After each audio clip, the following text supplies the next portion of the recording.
दी छोड़ सतगुरु रामपाल जी परमेश्वर जी की जय हो।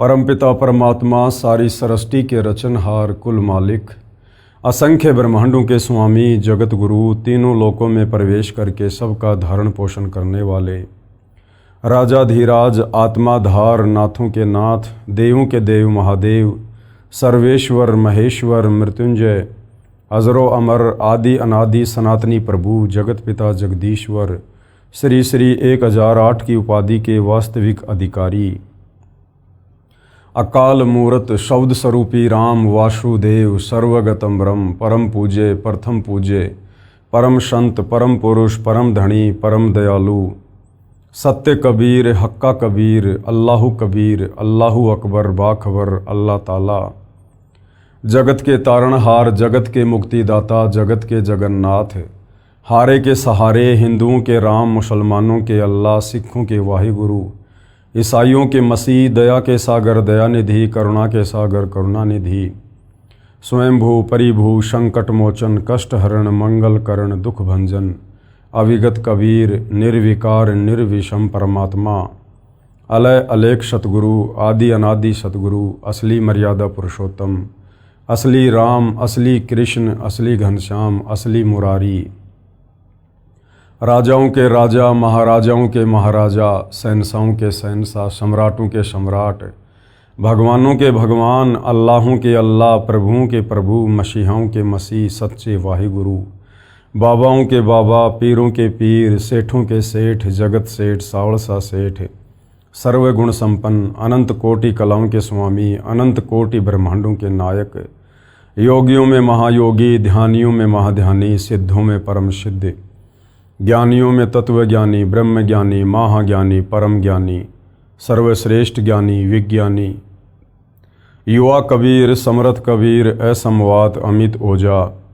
सच्चे रहनुमा करीम अल्लाह सुबहान अल्लाह दुनिया के अंतिम पैगंबर 8 सितंबर 1951 से गांव धनाना जिला सोनीपत हरियाणा भारतवर्ष की पावन भूमि पे प्रकट रियल कल्कि भगवान श्री नारायण साकार हरि श्री बाबा साहेब नूर अनंत परमात्मा सच्चे दरवेश सच्चे बाखबर संत श्रोमणी सतगुरु रामपाल जी परमेश्वर जी के चरण कमल में आप और हम सभी भाई बहनों का अनंत कोटि दंडवत प्रणाम।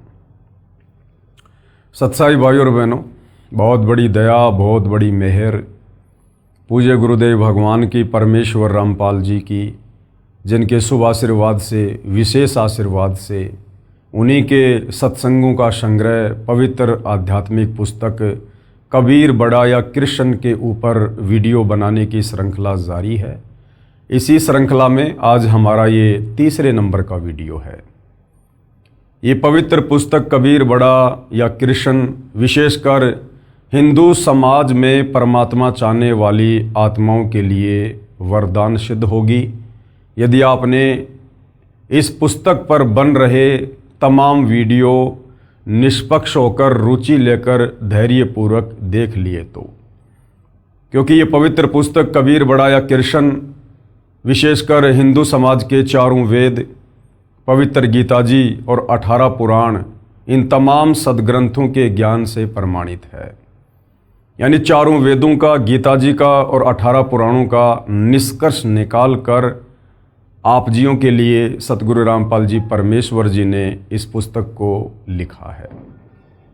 तो भाई और बहनों, यदि वास्तव में आप परमात्मा प्रेमी हैं, यदि आपको परमेश्वर चाहिए, आपको मोक्ष प्राप्त करना है, तो आपने इस पुस्तक को अवश्य पढ़ना चाहिए या फिर ये तमाम वीडियो आपने अवश्य देखने चाहिए।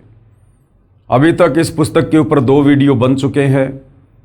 यदि आपने नहीं देखे हैं तो आपने अवश्य देखने चाहिए ताकि आपको इस पुस्तक में लिखित आगे का अमृत ज्ञान भली भांति समझ में आ सके।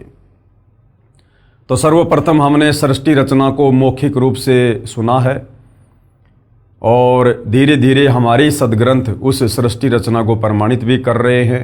आगे इस पवित्र पुस्तक में करते भी रहेंगे। सारे प्रमाण आप जियों के समक्ष प्रस्तुत किए जाएंगे। साथ में हमें ब्रह्मा विष्णु महेश की स्थिति के विषय में भी पूज्य गुरुदेव भगवान ने बताया कि ये कितने भगवान हैं, किस लेवल के भगवान हैं, शास्त्रों के अनुसार श्री ब्रह्मा, श्री विष्णु, श्री महेश पूजा के योग्य देव है या नहीं है। आज भाई और बहनों, इसी कड़ी में हम आगे बढ़ेंगे। आज का हमारा टॉपिक है कौन कितना प्रभु, यानी कौन कितना बड़ा भगवान है, कौन किस लेवल का परमात्मा है। जैसे पवित्र गीता अध्याय 15 श्लोक नंबर 16 में क्षर और अक्षर दो भगवानों के विषय में जानकारी दी गई है और दोनों को नाशवान बताया है।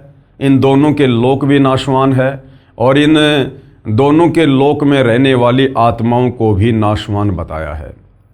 उसके बाद गीता अध्याय 15 श्लोक नंबर 17 में कहा है कि उत्तम पुरुष तु अन्य परमात्मा इति उदाहरते ये लोकतरम अवश्य विवर्ति अवय ईश्वरे, यानी सर्वश्रेष्ठ परमात्मा वास्तव में पुरुषोत्तम तो गीता अध्याय 15 श्लोक नंबर 16 में वर्णित क्षर और अक्षर इन दोनों भगवानों से अन्य है, जो तीनों लोकों में प्रवेश करके सबका धारण पोषण करता है।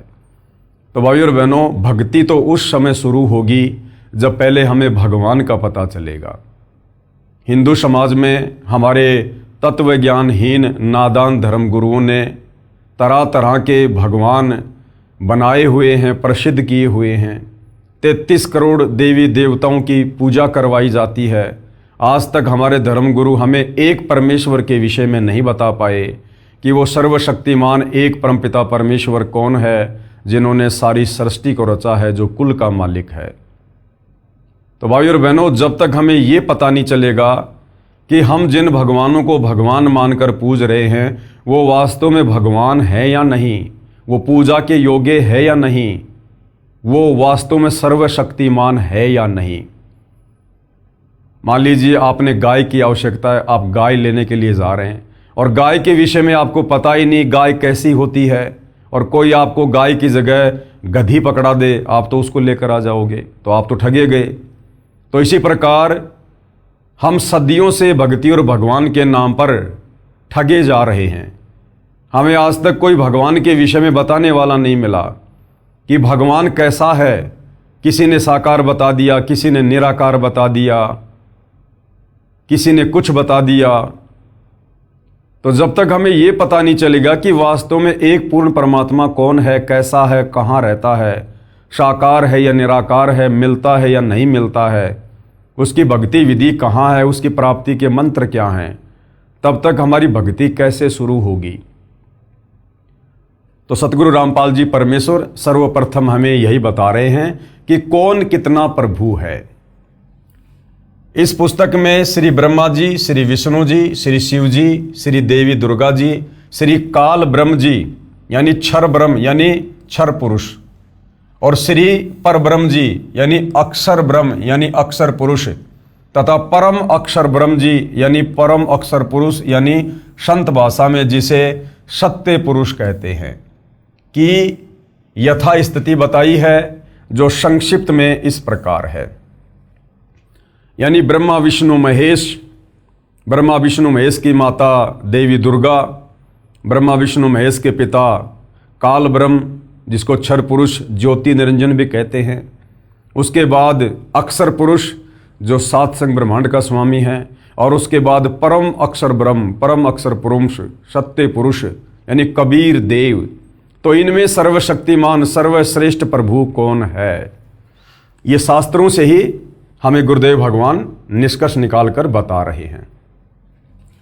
परम अक्षर ब्रह्म यानी कबीर देव, जिसका वर्णन गीता अध्याय 8 श्लोक 3, 8, 10 तथा 20 और 22 में, तथा गीता अध्याय 2 श्लोक नंबर 17, गीता अध्याय 15 श्लोक नंबर 17, गीता अध्याय 18 श्लोक 46, 61, 62, 66 में है। जिसकी शरण में जाने के लिए गीता ज्ञान बोलने वाले ने अर्जुन को कहा है। गीता बोलने वाला कौन है? ये काल ब्रह्म है, ब्रह्मा विष्णु महेश का पिता है, जो महाभारत के युद्ध के दौरान श्री कृष्ण जी के शरीर में प्रवेश करके गीता जी का ज्ञान बोल रहा है। तो इस गीता ज्ञान दाता काल ब्रह्म ने अर्जुन को क्या कहा है परम अक्षर ब्रह्म के विषय में, परमेश्वर के विषय में?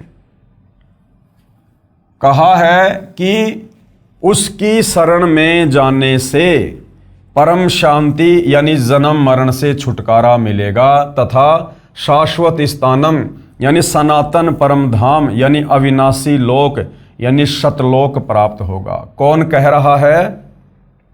गीता का ज्ञान देने वाला भगवान अपने से अन्य उस परम अक्षर ब्रह्म सत्य पुरुष कबीर देव की ओर संकेत कर रहा है इन तमाम गीता जी के श्लोकों में कि अर्जुन, मैं सर्वश्रेष्ठ परमात्मा नहीं हूं, मैं सर्वश्रेष्ठ प्रभु नहीं हूं।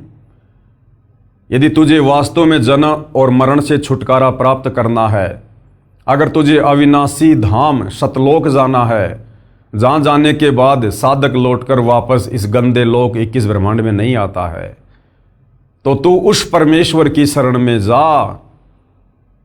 कौन से परमेश्वर की शरण में? उस कबीर देव की शरण में। यह कुल का मालिक है, वो कबीर परमेश्वर ही कुल का मालिक यानी सारी सृष्टि को रचने वाला सर्व सृष्टि का मालिक है।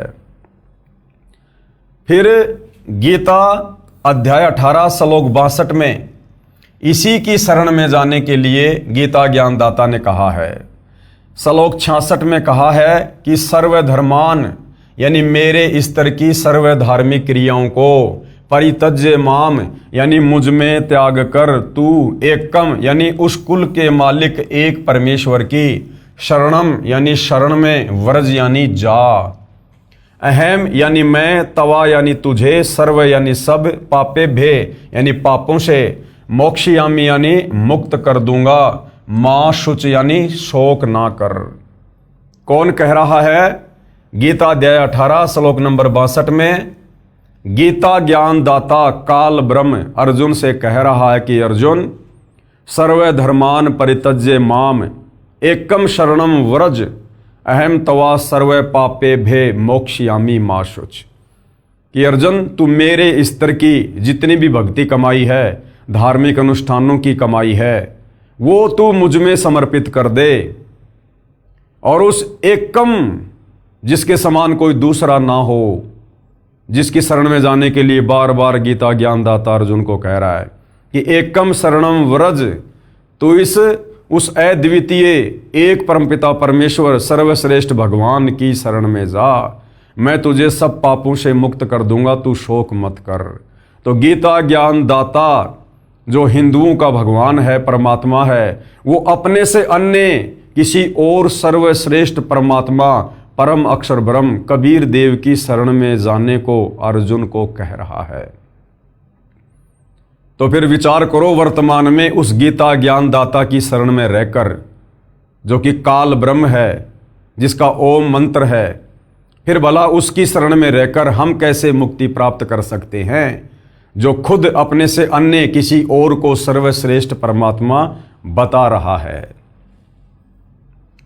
यह एक परमेश्वर, सबका मालिक, सबसे बड़ा समर्थ कबीर जी है, जो काशी बनारस शहर भारत देश में जुलाही की लीला किया करता तथा यथार्थ व संपूर्ण आध्यात्मिक ज्ञान सूक्ष्म वेद को बताया करता था।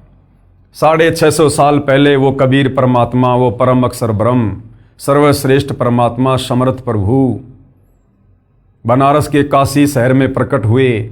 120 वर्ष तक लीला करते हुए उन्होंने 5वें वेद सूक्ष्म वेद का ज्ञान दिया।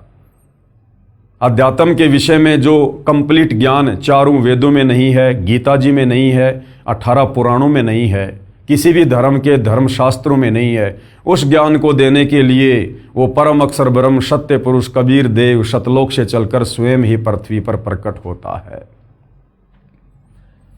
इसी ने, किसने? इस कबीर परमेश्वर ने सर्व ब्रह्मांडों की रचना की है।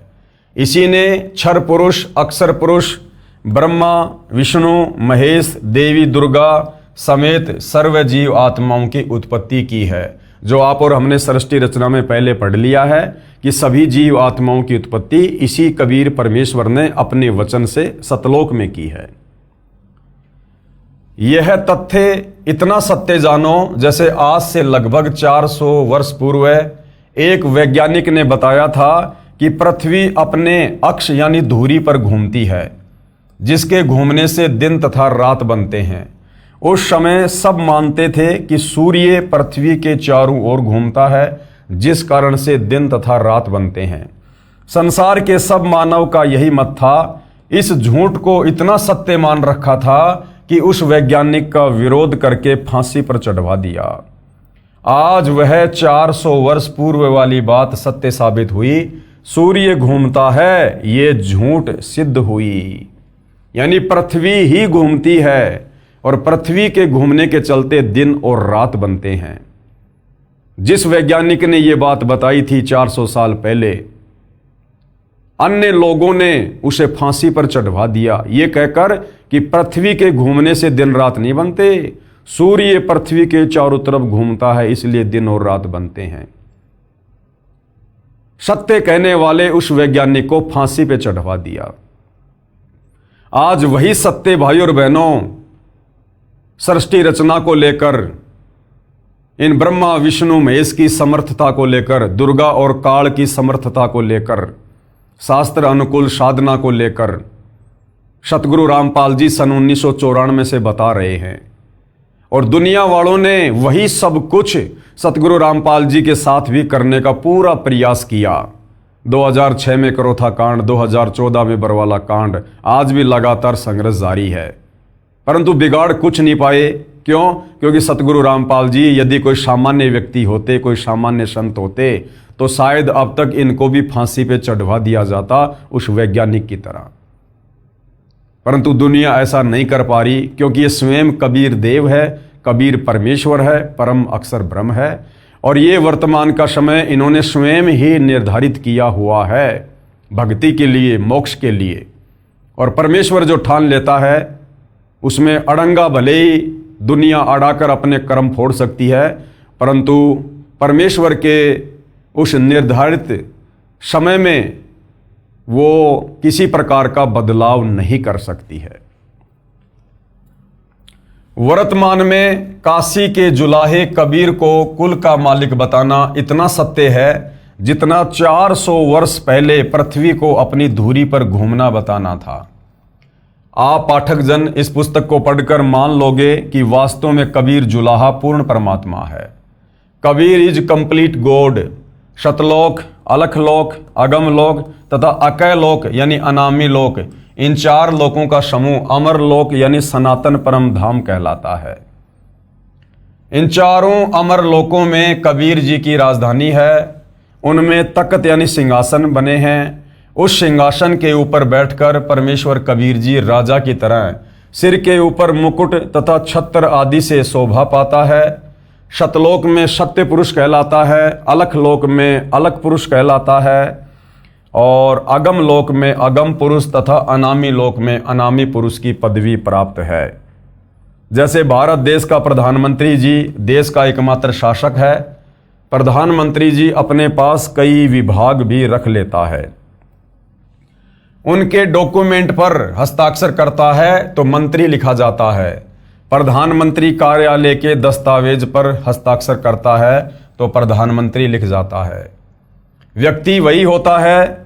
कबीर परमेश्वर विशेषकर सतलोक यानी सत्यलोक में बैठकर सब नीचे व ऊपर के लोकों को संभालते हैं, इसलिए सतलोक का विशेष महत्व हमारे लिए है। उसमें सत्य पुरुष पद से जाना जाता है, यानी सतलोक में सिंहासन पर विराजमान होने के चलते कबीर परमेश्वर को सत्य पुरुष की संज्ञा दी गई है।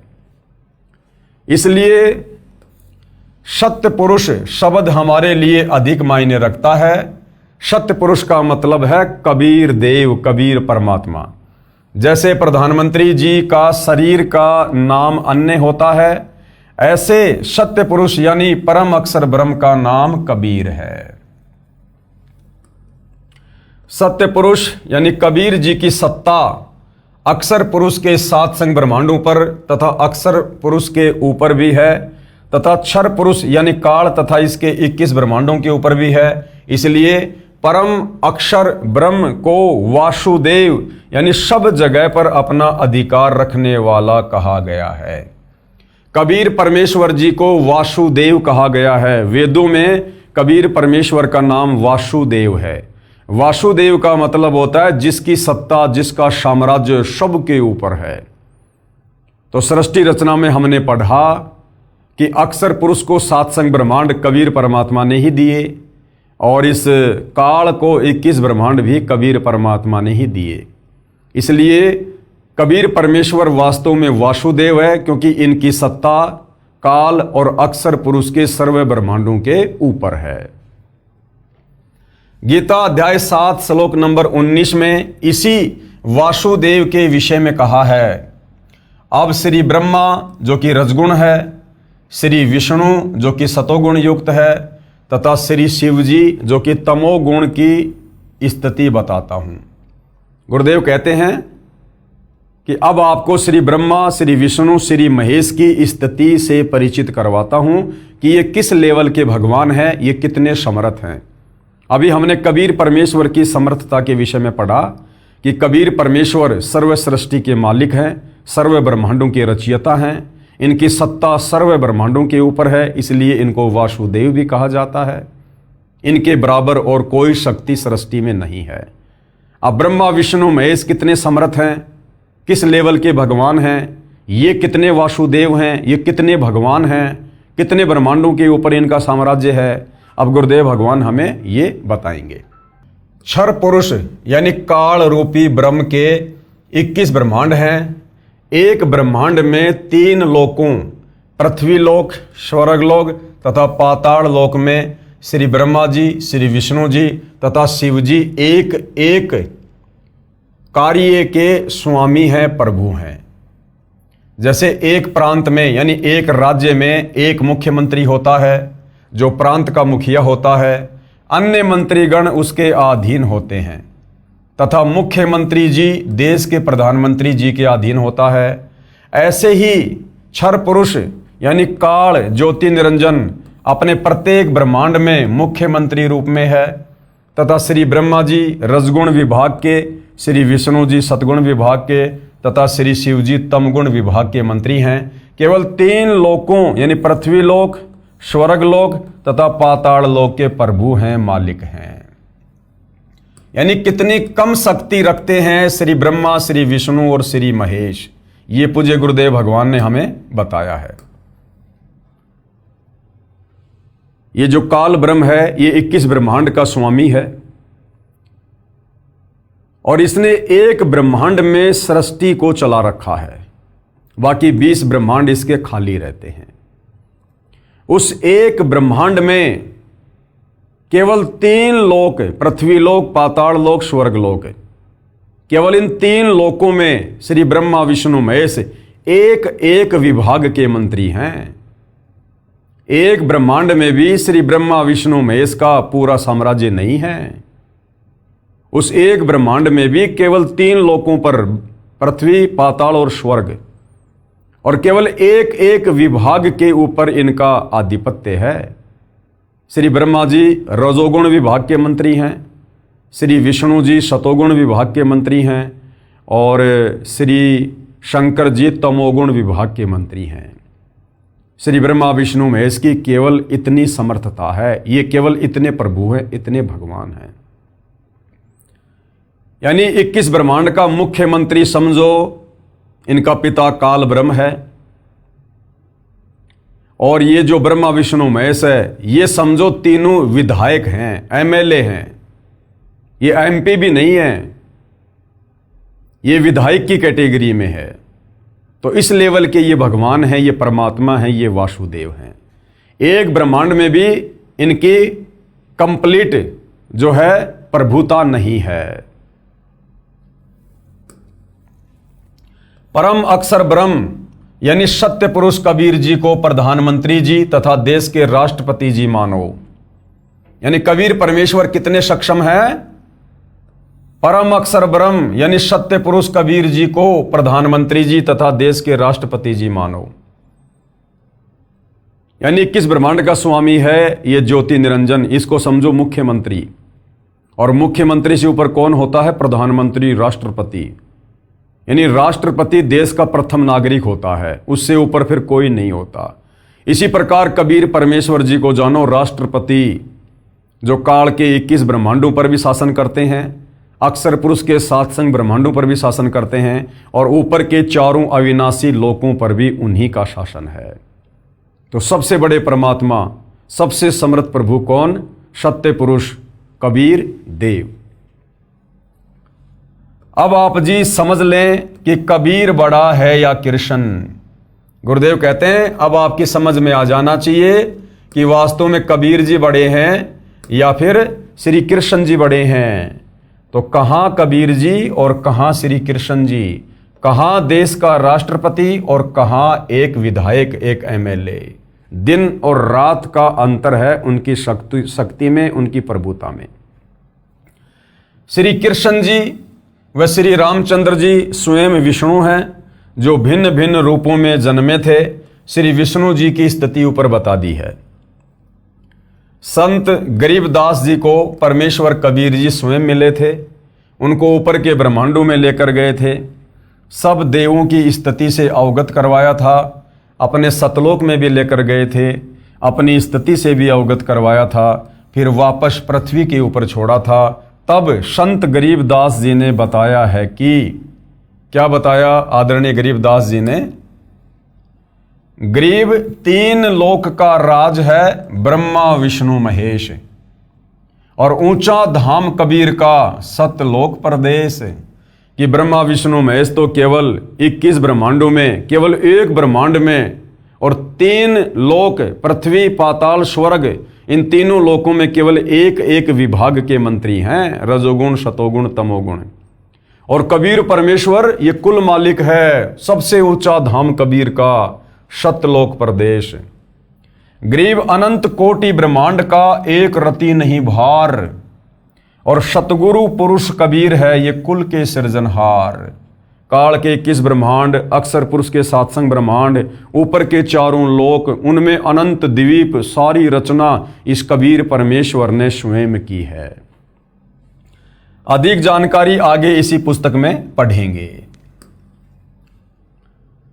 धार्मिक भावनाओं को ठेस, जो भाई बहन ये सोचते हैं कि सतगुरु रामपाल जी हमारे देवता श्री ब्रह्मा विष्णु महेश जी को छोटा बताकर, और ये तो हमारे देवताओं की निंदा कर रहे हैं, हमारी धार्मिक भावनाओं को ठेस पहुंचा रहे हैं, तो उन नादान आत्माओं के लिए सतगुरु रामपाल जी क्या कह रहे हैं?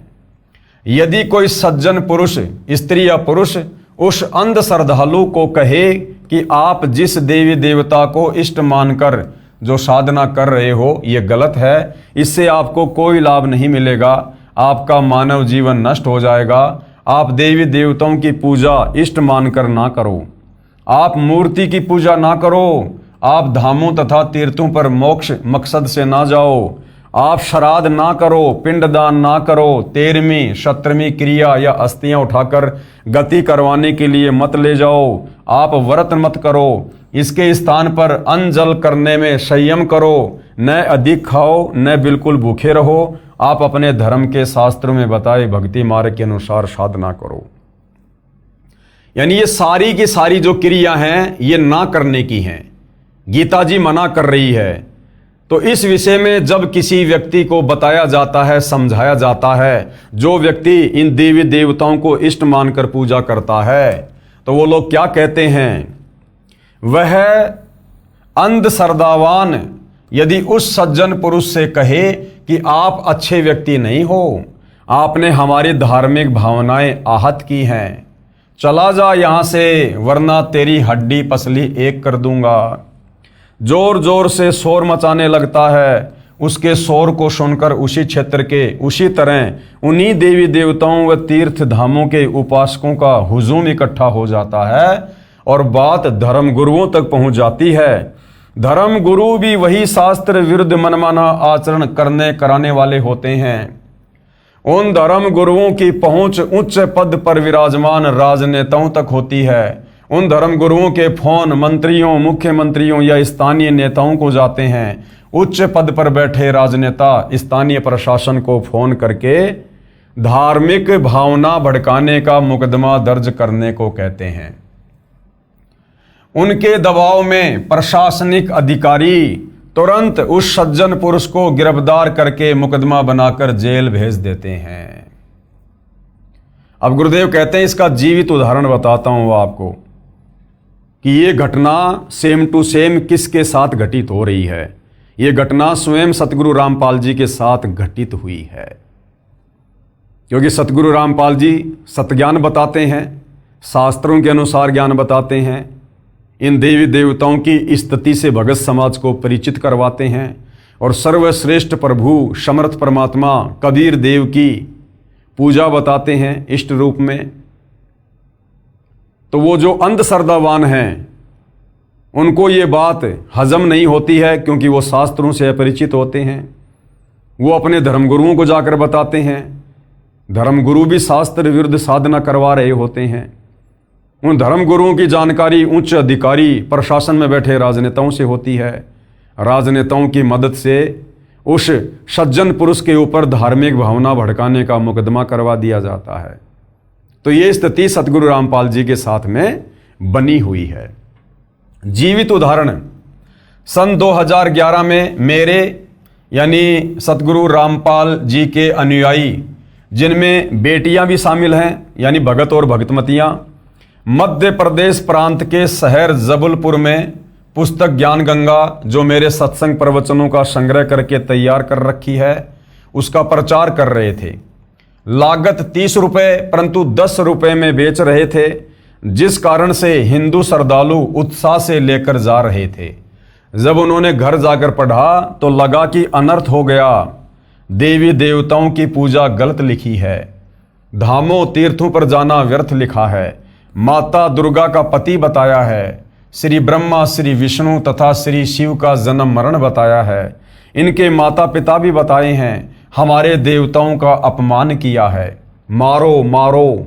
उन अंधश्रद्धा वालों ने पहले तो प्रचार करने वाले स्त्री पुरुषों को स्वयं पीटा, फिर थाने में ले गए। हजारों अंधश्रद्धावान इकट्ठे हो गए। जिला प्रशासन में बेचैनी हो गई, क्योंकि राजनेताओं के फोन स्थानीय डीसी, एसपी, आईजी तथा कमिश्नर के पास आने लगे। हमारे एक अनुयायी ने बताया कि उपायुक्त महोदय यानी डिप्टी कमिश्नर तथा पुलिस अधीक्षक महोदय थाने में आए, पुस्तक ज्ञान गंगा ली, उसको वहीं बैठकर पढ़ने लगे। अधिकारी सुशिक्षित तथा दिमागदार होते हैं, आईपीएस तथा आईएएस, उनको समझते देर नहीं लगी। इस पुस्तक में कुछ भी ऐसा नहीं लिखा है जिससे किसी की धार्मिक भावनाएं आहत होती हों। सब विवरण शास्त्रों से प्रमाणित करके लिखा है। सुबह 10 बजे से शाम के 5 बजे तक अधिकारी गण मुकदमा दर्ज करने से बचते रहे, परंतु उन अंधश्रद्धावानों ने मध्य प्रदेश के विधानसभा के अध्यक्ष ने पुनः फोन पर कहा कि अधिकारी केस दर्ज नहीं करना चाहते। तब विधानसभा अध्यक्ष ने अधिकारियों को धमकाया तो प्रशासन ने मजबूरन धार्मिक भावनाओं को भड़काने का मुकदमा आईपीसी की धारा 295A के तहत दर्ज करके लगभग 35 स्त्री पुरुषों को जेल भेज दिया। मुकदमा नंबर 201 दिनांक 8/5/2011, थाना मदन महल जबलपुर। विधानसभा अध्यक्ष ने अपने पद का दुरुपयोग करके पाप किया, उसका फल भी परमात्मा ने उसे तुरंत दिया। वह विधानसभा अध्यक्ष 2 महीने बाद ही मृत्यु को प्राप्त हुआ। उसका नाम था ईश्वरदास रोहाणी। इस मुकदमे को माननीय हाई कोर्ट जबलपुर में समाप्त करने की अर्जी MCRC नंबर 13577/2013 लगाई, जो माननीय उच्च न्यायालय जबलपुर मध्य प्रदेश ने वह मुकदमा दिनांक 20/7/2017 को खत्म कर दिया, क्योंकि पुस्तक में सर्व ज्ञान शास्त्र प्रमाणित मिला। लेकिन सन 2011 से 2017 तक निचली अदालतों में तारीखों पर तारीखें पड़ी, उन पर सर्व 35 अनुयायी अपना कार्य छोड़कर गए। किराया लगा, दिहाड़ी छोड़ी, वित्तीय नुकसान तथा परेशानी उन अंधश्रद्धावानों के हित के लिए झेली कि वे इस पुस्तक में लिखे शास्त्रों के प्रमाणों को आंखों देखकर शास्त्र विधि रहित साधना त्याग कर शास्त्रोक्त साधना करके अपने जीवन को धन्य बनाएं। क्योंकि श्रीमद् भगवद गीता अध्याय 16 श्लोक 23-24 में प्रमाण है। इन दोनों श्लोकों का वर्णन पुस्तक में आगे किया है, वहां पर हम पढ़ेंगे। अब गुरुदेव कह रहे हैं धार्मिक भावना, अपने धर्म की धार्मिक क्रियाओं तथा परमात्मा से संबंधित पूजा पद्धति के प्रति गहरी आस्था को धार्मिक भावना कहते हैं। धार्मिक भावनाओं को आहत करना, किसी के धर्म में चल रही पूजाओं तथा उसके परमात्मा के ऊपर बिना आधार के कटाक्ष या आलोचना करना धार्मिक भावनाओं को ठेस पहुंचाना है।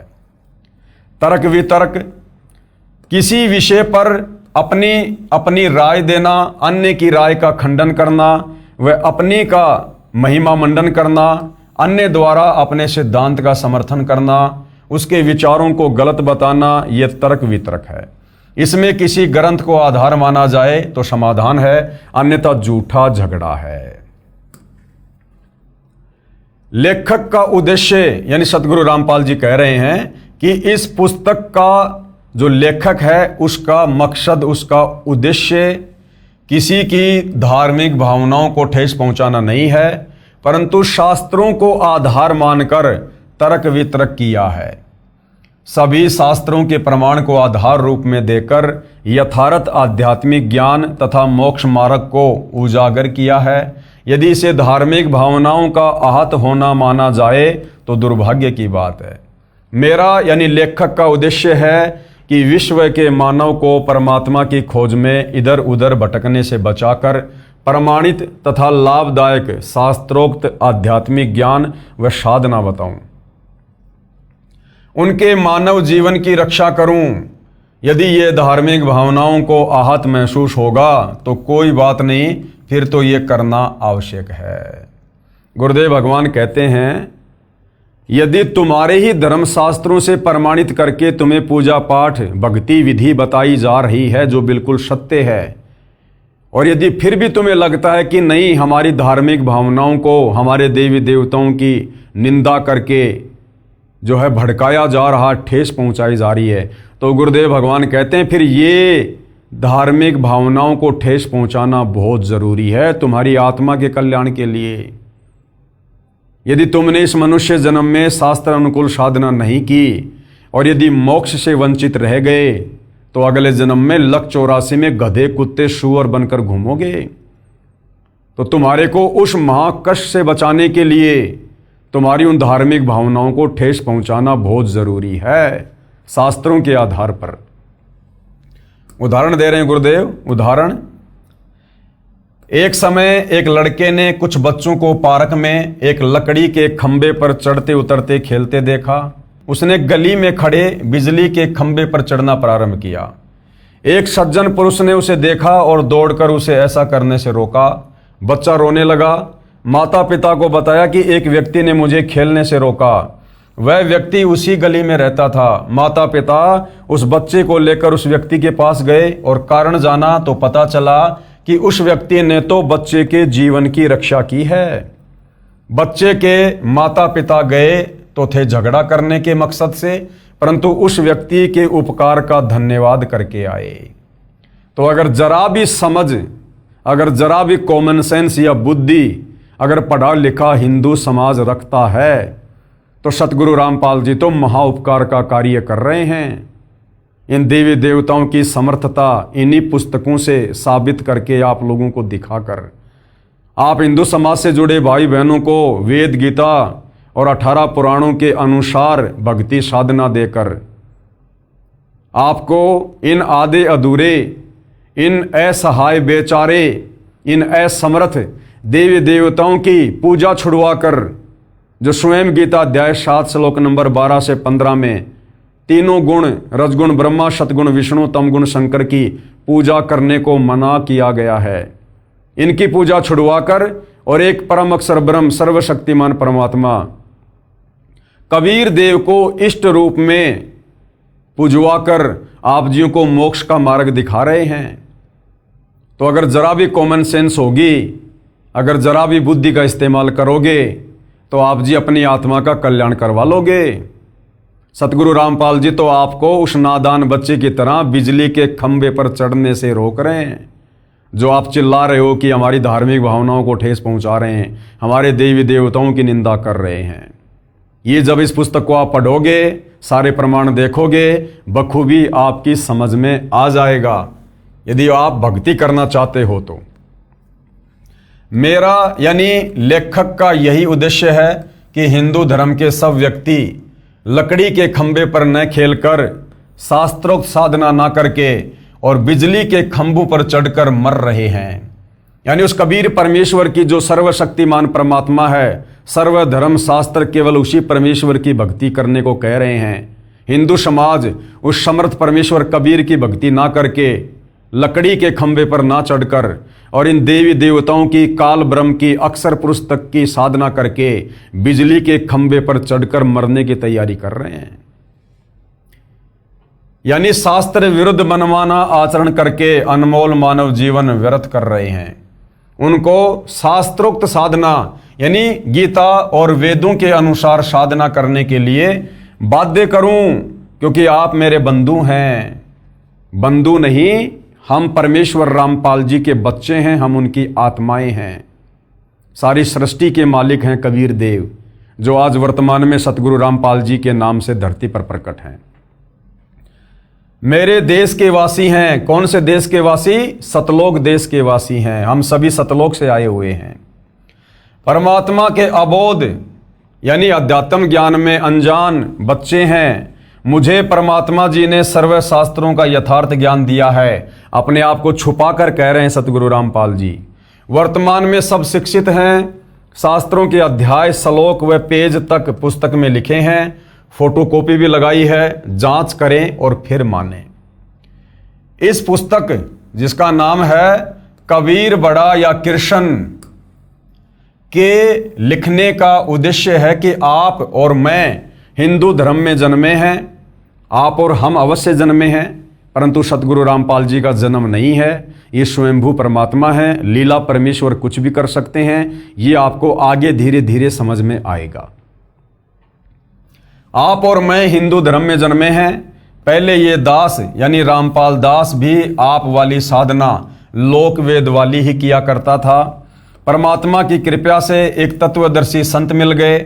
उन्होंने शास्त्रों से प्रमाण बताकर मेरी शास्त्र विरुद्ध साधना, जो वर्तमान में हिंदू धर्म में प्रचलित है, ब्रह्मा विष्णु महेश वाली, उसको छुड़वाकर शास्त्रों में लिखी सत्य साधना का उपदेश देकर मेरे मानव जीवन को नष्ट होने से बचाया। उस महापुरुष यानी मेरे पूज्य गुरुदेव श्री राम देवानंद जी महाराज की मेरी 101 पीढ़ी एहसानमंद रहेगी।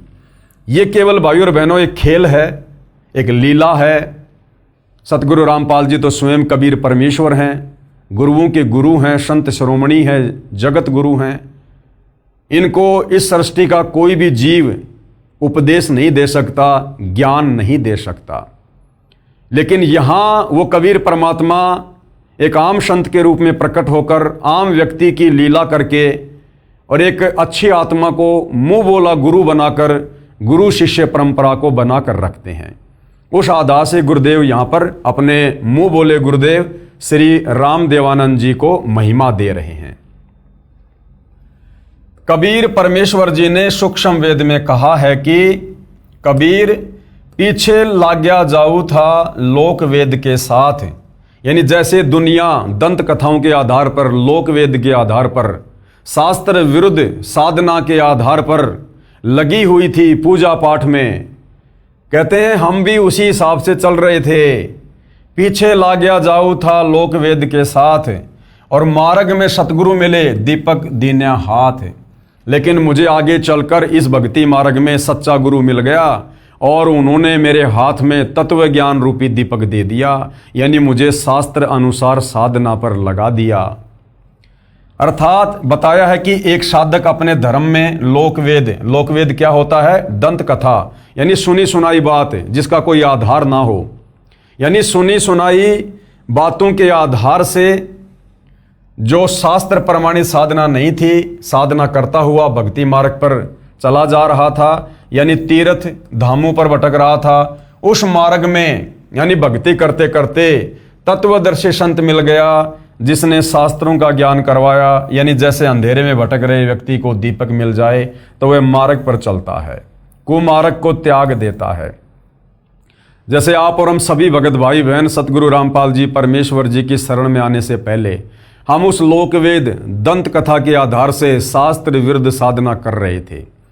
जो जैसी भक्ति बता देता था, कोई व्रत बता देता था, कोई पैदल यात्रा बता दिया करता, कोई मंदिर मस्जिद की भक्ति बता दिया करता। हम सब क्रियाएं कर रहे थे क्योंकि हमें अध्यात्म का ज्ञान नहीं था।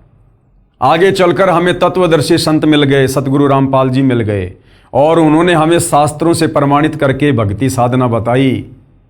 अर्थात वो तत्व ज्ञान रूपी दीपक गुरुदेव ने आप और हमें दे दिया। उसकी रोशनी में हम भ्रमने भटकने से बच गए और शास्त्र अनुकूल साधना पर लग गए। उसी प्रकार मैं यानी साधक यानी भगत उस तत्व ज्ञान रूपी शास्त्रों के ज्ञान रूपी दीपक की रोशनी में चलने लगा और मंजिल को प्राप्त किया। सूक्ष्म वेद में कहा है, सूक्ष्म वेद क्या है? पांचवा वेद। जैसे 4 वेद हैं, यजुर्वेद, ऋग्वेद, सामवेद, अथर्ववेद। लेकिन जो पांचवा वेद है जिसमें कंप्लीट अध्यात्म का ज्ञान है, जिसको सूक्ष्म वेद कहते हैं, तो पांचवा वेद सूक्ष्म वेद क्या कहता है? जिसको स्वयं परमात्मा आकर ही बताते हैं। सत्य भक्ति करे जो हंसा, क्या कह रहे हैं परमात्मा? सत्य भक्ति करे जो हंसा, तारों तास के इकोत्तर वंशा। जो भगत तत्वदर्शी संत से उपदेश लेकर शास्त्र अनुकूल साधना करने लग जाता है, उसका तो मोक्ष होता ही होता है। पीछे से उसकी 101 पीढ़ी का परमात्मा उद्धार करता है। समय आने पर उनको भी मोक्ष देता है। संत भाषा में इकोत्तर का मतलब होता है 101। तो मालिक कहते हैं सत्य भक्ति करे जो हंसा, हंसा यानी भगत, तारों तास के इकोत्तर वंशा, उसकी 101 पीढ़ियों का उद्धार करूंगा। शब्दार्थ, परमात्मा जी ने कहा है कि जो साधक शास्त्रोक्त सत्य साधना भक्ति करता है तो मैं उसकी 101 पीढ़ी को संसार सागर से पार कर दूंगा, यानी पूरे वंश का मोक्ष कर दूंगा। प्रिय पाठकों, मेरी यानी लेखक की तो 71 पीढ़ी निसंदेह पार होगी। मेरे को दीक्षा देने का अधिकार मेरे पूज्य गुरुदेव श्री राम देवानंद जी ने दिया है।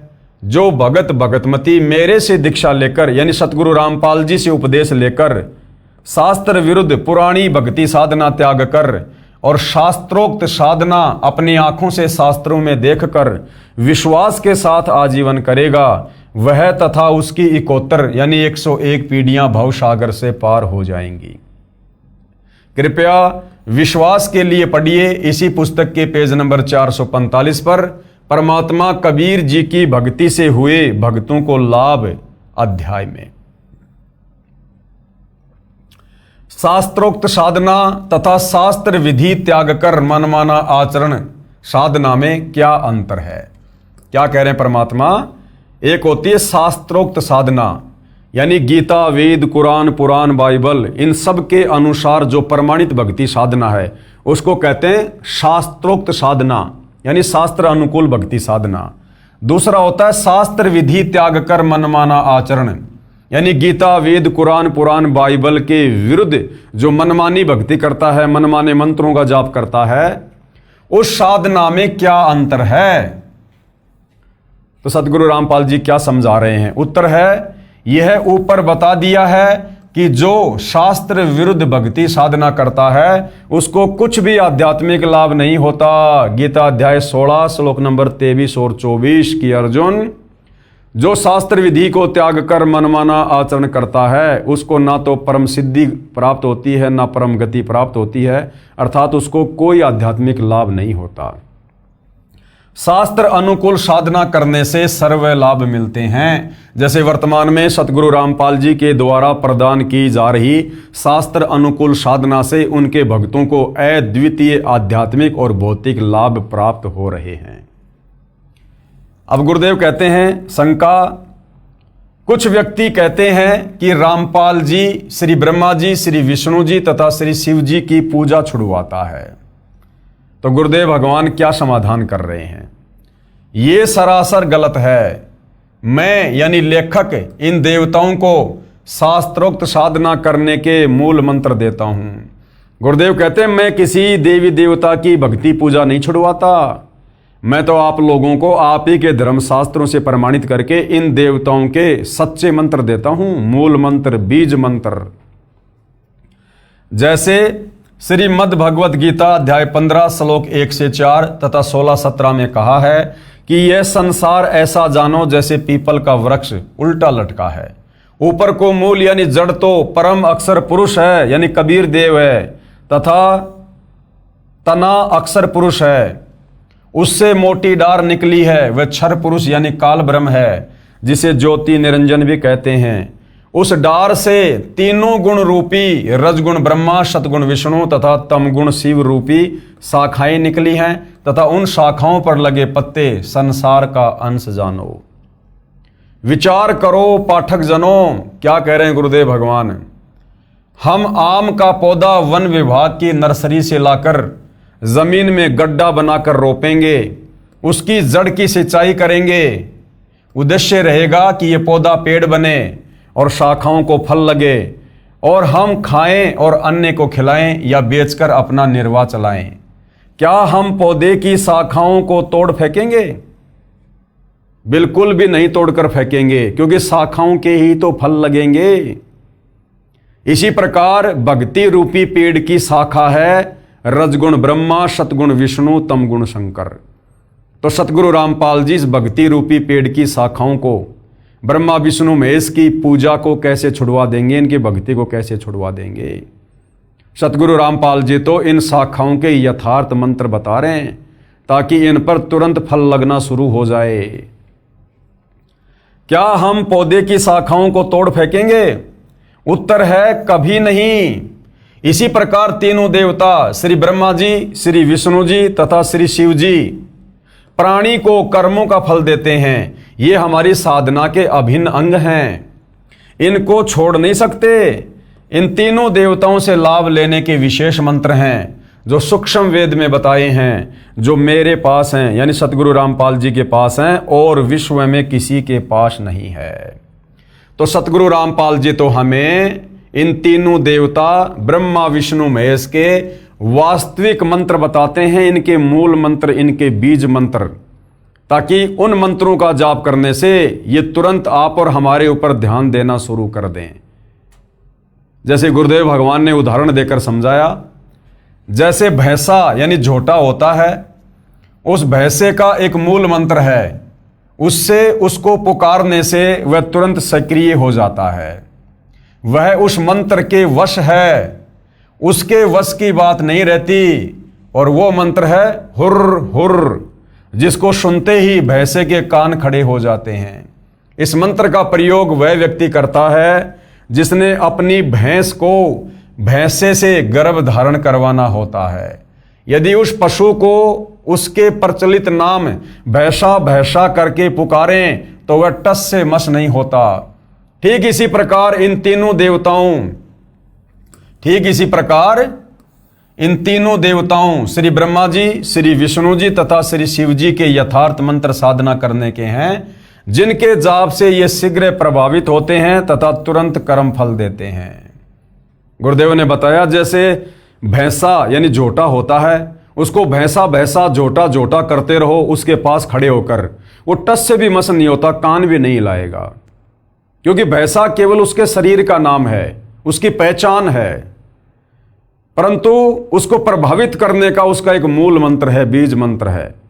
धीरे से कह दो हुर्र ही, तुरंत वो भैंसा कान खड़ा करके देखेगा कि मुझे कौन पुकार रहा है। वो हुर्र उसका मंत्र है। उस हुर्र की आवाज को सुनकर तुरंत उसने कान खड़े कर लिए, जबकि पहले हम भैंसा भैंसा कह रहे थे, वो सुन भी नहीं रहा था। इसी प्रकार श्री ब्रह्मा, श्री विष्णु, श्री महेश, इनके मूल मंत्र हैं, इनके बीज मंत्र हैं, जो केवल इस पृथ्वी पर सतगुरु रामपाल जी के पास हैं। बाकी आप चाहे कितना ही श्री ब्रह्मा ओम श्री शंकर देवाय नमः, श्री ब्रह्मा देवाय नमः, श्री विष्णु देवाय नमः, ओम नमो भागवते वासुदेवाय नमः, इनके नाम लेकर आप कितने ही जाप कर लो, ये ब्रह्मा विष्णु महेश उस भैंसे की तरह टस से मस भी नहीं होंगे। और जैसे ही आप सतगुरु रामपाल जी के ज्ञान को समझकर उनसे उपदेश प्राप्त करेंगे, प्रथम दीक्षा लेंगे, तो प्रथम दीक्षा में इन्हीं देवी देवताओं के मंत्र दिए जाते हैं। प्रथम दीक्षा में सतगुरु रामपाल जी इन्हीं पांचों देवी देवताओं के मंत्र देते हैं। श्री ब्रह्मा और शांवत्री जी का, श्री गणेश जी का, श्री विष्णु और लक्ष्मी जी का, देवी दुर्गा का, शंकर और पार्वती का। क्योंकि इन पांचों देवताओं का स्थान हमारे शरीर में बने इन कमल चक्रों में है। और जब हम अधिकारी गुरु तत्वदर्शी संत से उपदेश प्राप्त करके जब इन मंत्रों का उनके द्वारा बताई गई विधि अनुसार जाप करेंगे तो ये देवी देवता तुरंत सक्रिय हो जाते हैं कि भगत हमें क्यों पुकार रहा है, भगत को किस वस्तु की आवश्यकता है, और हमें सर्व भौतिक सुविधा मिलनी शुरू हो जाती है। तो सतगुरु रामपाल जी श्री ब्रह्मा, श्री विष्णु, श्री शंकर जी की भक्ति छुड़वाते नहीं हैं, बल्कि इनके यथार्थ मंत्र जो शास्त्र प्रमाणित है वो हमें देते हैं ताकि हम भक्ति मार्ग पर इनसे लाभ प्राप्त कर सकें। हमने पूजा मूल परम अक्षर ब्रह्म यानी परमेश्वर को इष्ट रूप मानकर करनी है। यानी हमने पूजा तो करनी है कबीर परमेश्वर की, और कोई पूजा के योग्य समर्थ भगवान सृष्टि में नहीं है। परंतु इस पूजा की पद्धति में ये तीनों देवता भी इस साधना का अभिन्न अंग हैं।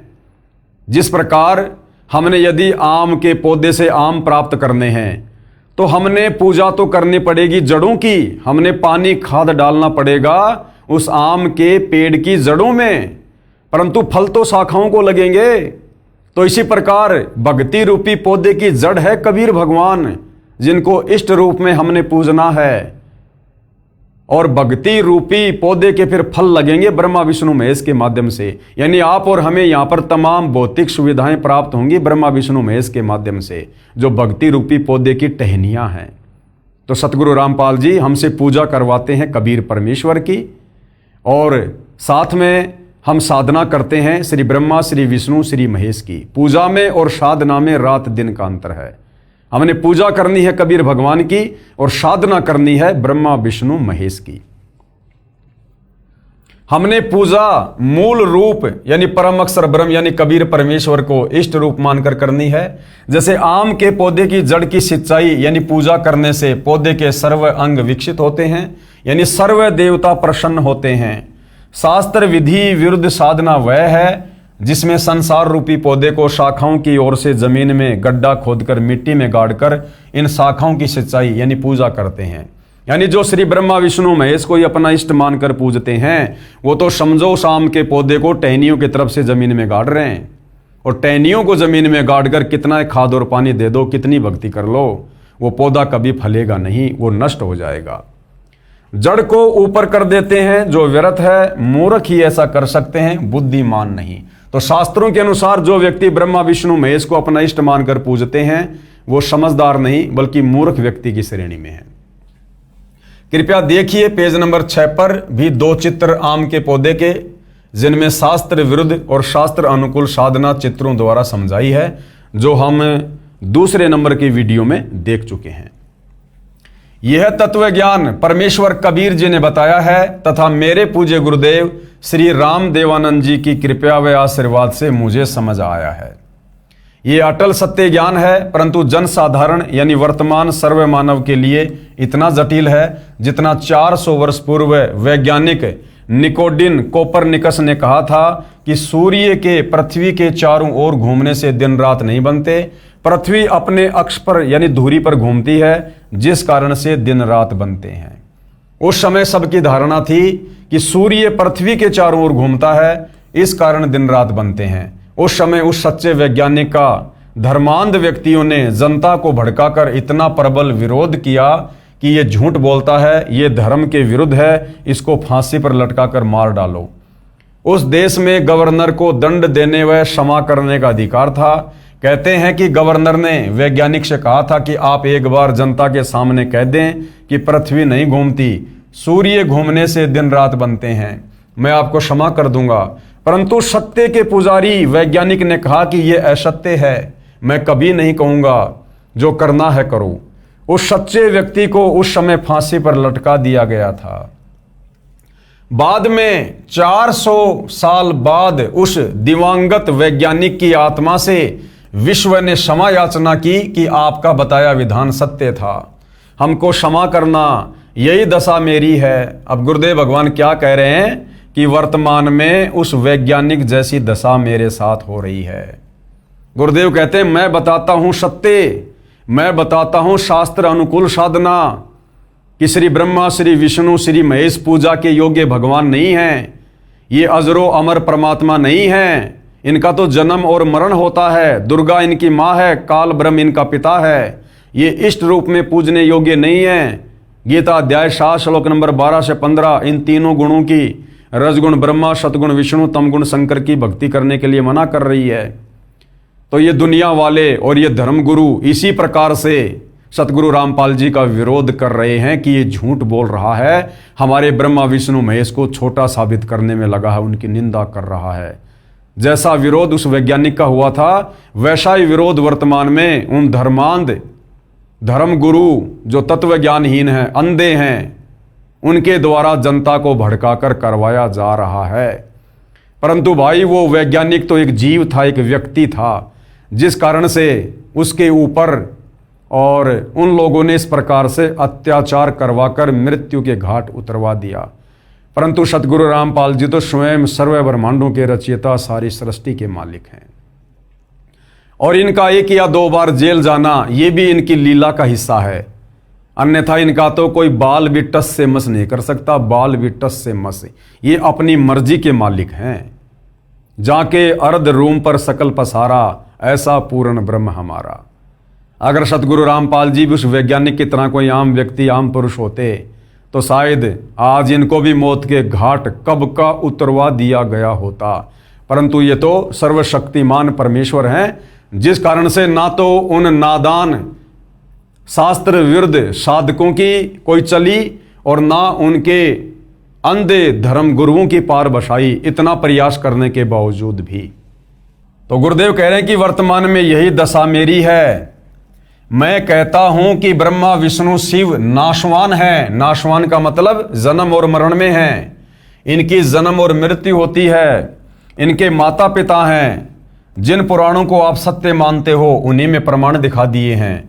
धर्मांध संत मंडलेश्वर अखाड़ों के महंत जन मेरे सत्य ज्ञान का घोर विरोध कर तथा करवा रहे हैं, जिस कारण से मेरे ऊपर झूठे मुकदमे बनवाकर जेल में डाला जाता है। सन 2006 में झूठा मुकदमा बनाया, यानी करोथा कांड हुआ। 21 महीने जेल में रहा, प्रचार बंद करवाया जाता है। परंतु वर्तमान में शिक्षित मानव है, सब प्रमाण ग्रंथों में है, इसलिए मैं जीवित हूं। यदि 100 वर्ष पहले ये ज्ञान बताता तो कब का परलोक चला गया होता। फिर 2014 में बरवाला कांड हुआ और अब 11 साल की एक लंबी जेल काटने के बाद 10 अप्रैल 2026 को सतगुरु रामपाल जी वापस सतलोक आश्रम में आए हैं। विशेष यहां पर यह बताना अनिवार्य समझता हूं कि दास यानी लेखक तथा दास के अनुयायी 5 वेदों सूक्ष्म वेद, ऋग्वेद, यजुर्वेद, सामवेद तथा अर्थर्वेद तथा गीताजी में बताए अनुसार भक्ति व साधना करते हैं। यजुर्वेद अध्याय 19 मंत्र 25 तथा 26 में क्या कहा है? यजुर्वेद अध्याय 19 मंत्र 25 आप जियों की आंखों के सामने है। क्या कहा गया है? ये संधि छेद अर्ध ऋचे उक्थानाम रूपम पदे आपनोति निविद है प्रणवे शस्त्राणाम रूपम पैसा सोमह आपेते। इसका क्या अनुवाद किया है गुरुदेव भगवान ने?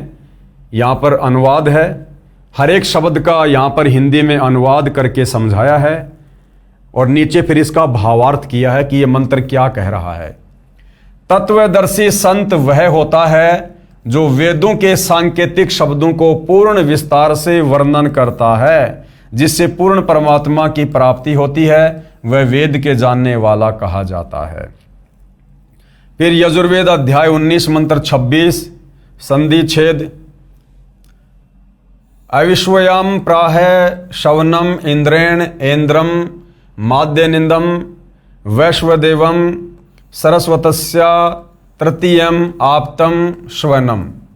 यहाँ गुरुदेव ने अनुवाद में प्रत्येक शब्द का हिंदी में अनुवाद किया है और यहाँ पर भावार्थ में बताया है कि यह मंत्र क्या बता रहा है। भावार्थ, जिस पूर्ण संत के विषय में मंत्र 25 में कहा है वह दिन में 3 बार यानी प्रातः, दिन के मध्य तथा शाम को साधना करने को कहता है।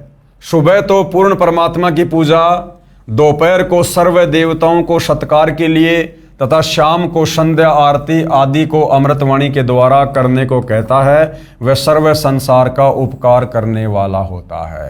यानी त्रिकाल संध्या जो हमारे वेदों में वर्णित है कि वो जो तत्वदर्शी संत होगा, जो 3 समय की आरती अपने भक्तों को देगा, सुबह, दोपहर और शाम को, समझ लेना वो तत्वदर्शी संत, वो धीरनाम संत, वो विश्व का उपकार करने वाला होगा। और वर्तमान में भाइयों और बहनों, ये जो त्रिकाल संध्या है, दिन में 3 समय की जो आरती है, आजकल आप जी भविष्य मालिका को लेकर बहुत सारे वीडियो देख रहे होंगे जिसमें बार बार त्रिकाल संध्या का जिक्र किया जाता है कि आने वाले विनाशकारी समय में यदि किसी को बचना है और यदि आने वाले सतयुग में किसी ने प्रवेश करना है तो त्रिकाल संध्या करते रहना होगा। लेकिन उन बेचारे भविष्य मलिका वालों के पास में त्रिकाल संध्या नहीं है। वो केवल त्रिकाल संध्या का नाम जानते हैं। वास्तव में त्रिकाल संध्या क्या है, कैसे होती है, कौन देता है, ये उन्हें नहीं पता है। तो ये त्रिकाल संध्या सतगुरु रामपाल जी के पंथ में है और उनके भगत दिन में 3 बार इसे प्रतिदिन करते हैं। जैसा कि इन वेद मंत्रों में स्पष्ट किया है कि तत्वदर्शी संत शास्त्रों के सांकेतिक शब्दों को ठीक से समझता व समझाता है, गूढ़ रहस्यों को उजागर करता है, 3 समय की स्तुति प्रतिदिन करने को कहता है यानी त्रिकाल संध्या करने को कहता है, स्वयं भी करता है तथा अनुयायियों से भी करवाता है। हम यानी लेखक तथा मेरे अनुयायी 3 समय सुबह, दोपहर तथा शाम को स्तुति यानी आरती करते हैं। दोपहर को 12 बजे के बाद विश्व के सर्व देवी देवताओं की स्तुति यानी सम्मान आरती करते हैं। पूजा परम अक्षर ब्रह्म की करते हैं। पूजा हम केवल कबीर देव की करते हैं, बाकी सम्मान सबका करते हैं। जैसे देश के राजा यानी प्रधानमंत्री जी को मुखिया रूप में विशेष सम्मान देते हैं तथा अन्य मंत्रियों व अधिकारियों को भी नमस्कार करते हैं, वे अच्छे नागरिक होते हैं। इसी प्रकार हम पूजा तो परम अक्षर ब्रह्म यानी कबीर देव की करते हैं तथा सम्मान सबका करते हैं। श्री ब्रह्मा, श्री विष्णु, श्री महेश, श्री दुर्गा, काल ब्रह्म, अक्षर पुरुष, सम्मान हम सबका करते हैं। परंतु हमारे जो पूज्य देव हैं वो हैं कबीर परमेश्वर। प्रमाण के लिए दोपहर की स्तुति के कुछ अंश यानी त्रिकाल संध्या के अंतर्गत जो दोपहर की आरती है, जो 12 बजे से लेकर विशेष तौर पर दिन के 2 बजे तक करने का विधान है, तो जो दोपहर की आरती है उसको असुर निकंदन रमेणी कहते हैं संत भाषा में, जो हम सभी सतगुरु रामपाल जी के फॉलोवर करते हैं। तो दोपहर की जो असुर निकंदन रमेणी है उसकी कुछ वाणियां यहाँ पूज्य गुरुदेव भगवान ने लिखी हैं, उन वाणियों को हम पढ़ेंगे। सत्य पुरुष समर्थ ओंकारा, अदली पुरुष कबीर हमारा, आदि युगादि दया के सागर, काल कर्म के मोचन आगर। दुख भंजन दरवेश दयाला, असुर निकंदन कर पैमाला। आब खाक पावक और पौना, गगन सुन दरियाई दोना। धर्म राय दरबानी चेरा, सुर असुरों का करे निबेरा। सत का राज धर्म राय करही, अपना किया सभय दंड भरही। शंकर शेष और ब्रह्मा विष्णु, नारद सारद जा उर रसनम। गोरिज और गणेश गोसाई, कारज सकल सिद्ध हो जाई। जो कहते हैं ना कि सतगुरु रामपाल जी ब्रह्मा विष्णु महेश की साधना छुड़वाते हैं, निंदा करते हैं, हम सभी सतगुरु रामपाल जी के भगत सतगुरु रामपाल जी के द्वारा दी गई दोपहर की आरती में इन सभी देवी देवताओं का नाम लेकर इनका आदर सत्कार करते हैं। तो देखिएगा शंकर शेष, शंकर यानी महादेव, शेष यानी शेषनाग, ब्रह्मा जी विष्णु जी, नारद यानी नारद, शारद यानी शारदा, गौरीज यानी गौरीजा पार्वती, और गणेश गोसाई कारज सकल सिद्ध हो जाई, यानी इनकी साधना करने से भगत के सारे कार्य सिद्ध हो जाते हैं। ब्रह्मा विष्णु और शंभु शेषा तीनों देवा दयालु हमेशा। सावित्री और लक्ष्मी गौरा ये तीनों देवताओं की धर्म पत्नियां हैं। श्री ब्रह्मा जी की पत्नी सावित्री, विष्णु जी की पत्नी लक्ष्मी और शंकर जी की पत्नी गौरा। सावित्री और लक्ष्मी गौरा तीहू देवा सिर कर हैं चौरा। लील नाभ से ब्रह्मा आए, यानी विष्णु जी की नाभि कमल से ब्रह्मा जी की उत्पत्ति हुई, और आदि ओम के पुत्र कहे। आदि ओम यानी ये काल ब्रह्म। शंभु मनु ब्रह्मा की शाखा, स्वयंभू मनु जो ब्रह्मा जी का मानस बेटा था। ऋग यजु श्याम अथर्वन भाषा, उसने चारों वेदों को पढ़ा। पीवरत भया उतानम पाता, जाके ध्रुव आत्म ज्ञाता। सनक सनंदन संत कुमारा, चार पुत्र अनुरागी धारा। ये ब्रह्मा जी के मानस पुत्र हैं। 33 कोटि कला विस्तारी, ये 33 करोड़ देवी देवताओं के विषय में, और 88 मुनिजनधारी। कश्यप पुत्र सूरज सुरज्ञानी, 3 लोक में किरण समानी। 60,000 संगी बाल खेलम, बीना रागी अजब बलेलम। 3 कोटि योद्धा संग जाके, शिकबंदी हैं पूर्ण साके। हाथ खड़ग गल पुष्प की माला, कश्यप सुत है रूप विशाला। ये सूर्य के पुत्र हैं कश्यप जी, ये उनके विषय में बताया जा रहा है। कौस्तभ मणि जड़ा विमान तुम्हारा, सुर नर मुनिजन करत जुहारा। चंद सुर चकवे पृथ्वी माही, निश्वासर चरणों चितलाही। पीठे सूरज सन्मुख चंदा, काटे त्रिलोकी के फंदा। तारायण सब स्वर्ग समूलम, पखेर हैं सतगुरु के फूलम। जय जय ब्रह्मा समर्थ स्वामी। देखिएगा श्री ब्रह्मा जी को समर्थ परमात्मा की संज्ञा दी गई है। जो लोग कहते हैं कि सतगुरु रामपाल जी तो हमारे ब्रह्मा विष्णु महेश की निंदा करते हैं। जय जय ब्रह्मा समर्थ स्वामी, येती कला परम पद धामी। और जय जय शंभु शंकर नाथा, कला गणेश और गौरीज माता। कोटि कटक पैमाल करंता, ऐसा शंभु समर्थ कंता। चंद लिलाट सुर संगीता, योगी शंकर ध्यान उदिता। नील कंठ सोहे गरुड़ासन, शंभु योगी अचल सिंहासन। गंग तरंग छूटे बहुदारा, और अजप्पा तारी जय जयकारा। रिद्धि सिद्धि दाता शंभु गोसाई, दारिद्र मोक्ष सबय हो जाई। आसन पदम लगाए योगी, नी इच्छा निर्वाणी भोगी। ये शंकर जी के बारे में बताया जा रहा है।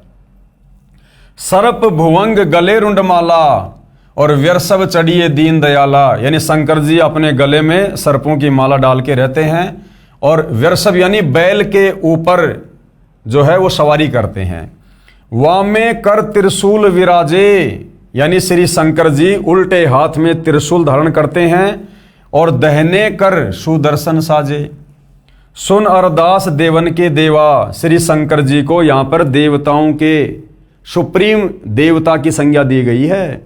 सुन अरदास देवन के देवा, शंभु योगी अलख अभेवा। तू पैमाल करे पलमाही, ऐसे समरथ शंभु शाही। 1 लख योजन धौजा फरके, पचरंग झंडे मोहरे राखे। काल भद्र करत देव बुलाऊं, शंकर के दल सब ही ध्याऊं। भैरों खित्तर पाल पलितम, भूत और दैत चढ़े संगीतम। राक्षस भंजन बिरद तुम्हारा, यानी राक्षसों का नाश करना श्री शंकर जी का जो है ये परम कार्य है। ज्यों लंका पर पदम 18, कोट्यों गंधर्व कमंद चढ़ावे। शंकर दल गिनती नहीं आवे। मारे हाक दहाक चिंगारे, अग्नि चकर बाणों तनजारे। कंप्या शेष धरनी थर्रानी, जादिन लंका घाली घानी। तुम शंभु ईसन के ईसा, और व्यर्सव चढ़िए विश्वे विशा। यानी भगवानों का भगवान बताया है यहाँ पर श्री शंकर जी को। इंद्र देवताओं का राजा इंद्र, धन का देवता ये कुबेर, और जल का देवता वरुण। इंद्र कुबेर और वरुण बुलाऊं, रापती सवेत सिंहासन ल्याऊं। इंद्र दल बादल दरियाई 96 कोटि की हुई चढ़ाई। सुरपति यानी देवताओं का राजा इंद्र, सुरपति चढ़े इंद्र अनुरागी, अनंत पदम गंधर्व बड़भागी। किशन भंडारी चढ़े कुबेरा, अब दिल्ली मंडल बोर्यों फेरा। वरुण विनोद चढ़े ब्रह्मज्ञानी, कला संपूर्ण 12 बानी। धर्मराय आद युगादि चेरा, 14 कोटि कटक दल तेरा। चित्रगुप्त के कागज माही, और जेता उपजा सतगुरु साई। सातों लोकपाल का रासा, उर में धरिए साधु दासा। विष्णु नाथ है असुर निकंदन, यहां श्री विष्णु जी को राक्षसों का नाश करने वाला बताया है। और संतों के सब काटे फंदन, नरसिंह रूप धरे गुरु राया। हिरणाकुश को मारण धाया। शंख चक्र गदा पद्म विराजे, यानी शंकर जी क्या क्या धारण करते हैं। शंख चक्र गदा पद्म विराजे, भाल तिलक जाके उर साजे। वाहन गरुड़, यानी वो किसकी सवारी करते हैं, गरुड़ जी की। वाहन गरुड़ कृष्ण अश्वारा, और लक्ष्मी ढोरे चवर अपारा, लक्ष्मी जी उनके ऊपर चवर करती है। रावण मही रावण से मारे, और सेतु बांध सेना दल तारे। जरा सिंध और बाली खपाए, कंस केसी चानोर हराए। काली दै में नागी नाथा, शिशुपाल चक्कर से काटे माथा। काल यवन मथुरा पर धाये, 18 कोटि कटक चढ़ाए। मुचकंद पर पीतांबर डार्या, काल यवन जहां बेगी सिंहार्या। परशुराम 52 अवतारा, कोई न जाने भेद तुम्हारा। शंखासुर मारे निर्वाणी, बरहा रूप धरे परवानी। राम अवतार रावण की बेरा, और हनुमत हाका सुनी सुमेरा। तो ये उस त्रिकाल संध्या के अंतर्गत जो दोपहर की आरती, दोपहर की स्तुति, इन तमाम देवी देवताओं की हम सतगुरु रामपाल जी के फॉलोवर करते हैं। तो ये कुछ वाणियां हैं जो आप जियों के समक्ष प्रस्तुत की गई हैं। अब आगे इन तमाम वाणियों का, यानी वाणी संख्या 1 से लेकर 68 तक का सतगुरु रामपाल जी ने अनुवाद भी किया है। यानी इन वाणियों का क्या अनुवाद है, इन देवी देवताओं के विषय में, इस 21 ब्रह्मांड की शक्तियों के विषय में क्या कुछ बताया गया है।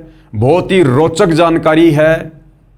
आप हिंदू समाज से जुड़े भाई बहनों के लिए बहुत ही नई जानकारी है, जो आज से पहले किसी भी आचार्य और शंकराचार्य ने इस प्रकार से हमें इन देवी देवताओं के विषय में, इनकी लीलाओं के विषय में नहीं बताया है।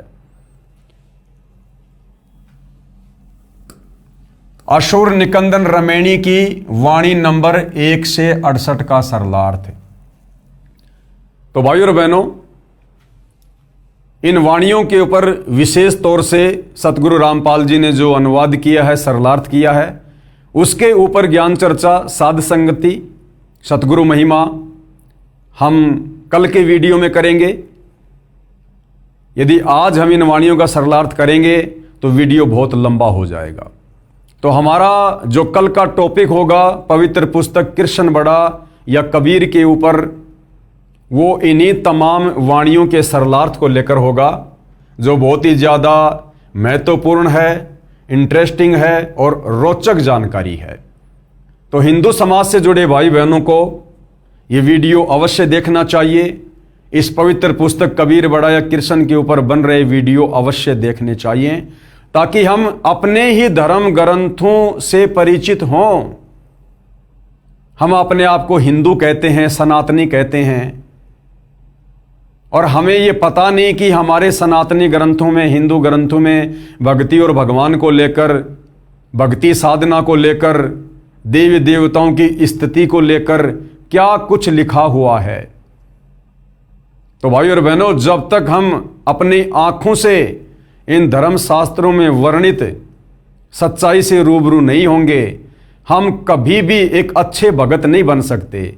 हम कभी भी परमात्मा की भक्ति से होने वाले भौतिक और आध्यात्मिक लाभ प्राप्त नहीं कर सकते। तो सतगुरु रामपाल जी परमेश्वर जी के विषय में निंदा चुगली करके अपने कर्म बिगाड़ने से बेहतर है आप जी एक बार उनके द्वारा लिखित पुस्तकों को पढ़िए, उनके द्वारा किए गए सत्संगों को सुनिए, समझिए। उसके बाद आपकी आंखों से आंसू निकलेंगे, आंसू, कि हमने ऐसे महापुरुष के विषय में अनजाने में लोगों के कहने से ना जाने क्या कुछ अनाप शनाप बोल दिया, हमने अनजाने में अपने कितने कर्म बिगाड़ लिए। फिर आपको समझ में आएगा कि वास्तव में सतगुरु रामपाल जी आप और हमारी आत्मा के कल्याण के लिए, मोक्ष के लिए महापरोपकार का कार्य कर रहे हैं। तो भाइयों और बहनों, पूज्य गुरुदेव भगवान के आशीर्वाद से आज के वीडियो में केवल इतना ही। इस पवित्र पुस्तक कबीर बड़ा या कृष्ण में हम कल और आगे बढ़ेंगे, ज्ञान चर्चा होगी। तब तक पूज्य गुरुदेव भगवान हम सबको आज्ञा दे, आशीर्वाद दे, सद्बुद्धि दे, मार्गदर्शन करे, हमें भ्रमने और भटकने से बचाए। बंदी छोड़ सतगुरु रामपाल जी परमेश्वर जी की जय हो।